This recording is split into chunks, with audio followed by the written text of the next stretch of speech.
ലോക്സഭാ പ്രതിപക്ഷ നേതാവ് രാഹുൽ ഗാന്ധിക്കെതിരായ കൊലവിളിയിൽ പ്രിന്റു മഹാദേവനെ തള്ളി ബിജെപി സംസ്ഥാന അധ്യക്ഷൻ രാജീവ് ചന്ദ്രശേഖർ. വ്യക്തിവൈരാഗ്യം പാർട്ടിയുടെ നിലപാടല്ല. പാർട്ടി വക്താവിനെ ഇക്കാര്യം അറിയിച്ചിട്ടുണ്ട്. പാർട്ടി പിന്തുണ ഇല്ല എന്ന പ്രിന്റു മഹാദേവന്റെ പരാതിയിൽ പുറത്തുവന്ന ചാറ്റുകളെക്കുറിച്ച് അറിയില്ല എന്നും രാജീവ് ചന്ദ്രശേഖർ പറഞ്ഞു.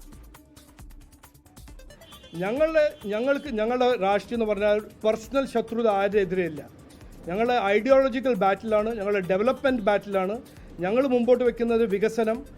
ഞങ്ങൾ പൊളിറ്റിക്സ് ഓഫ് പെർഫോമൻസിനെ കുറിച്ച് പറയുന്നു. ഞങ്ങൾക്ക് ആരെതിരെ പേഴ്സണൽ എനിമിറ്റിൻ്റെ രാഷ്ട്രീയം ഞങ്ങൾ ചെയ്യാൻ ആഗ്രഹിക്കുന്നില്ല. ഞാൻ ആദ്യത്തെ ദിവസം മുതൽ പറയുന്ന കാര്യമാണ്. ഇത് കൃത്യമായി ഞാൻ ഇന്ന് റിപ്പീറ്റ് ചെയ്യുന്നു.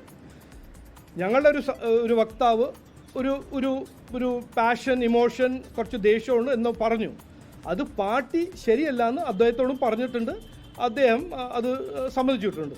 ലോകത്തെവിടെയായാലും ഏത് സമയത്തും 24 വാർത്തകളും ഓഗ്മെന്റഡ് റിയാലിറ്റി പാക്കേജുകളും എക്സ്പ്ലെയിനറുകളും വിശദമായി കാണാൻ ഞങ്ങളുടെ യൂട്യൂബ് ചാനൽ നിങ്ങൾക്ക് സബ്സ്ക്രൈബ് ചെയ്യാം.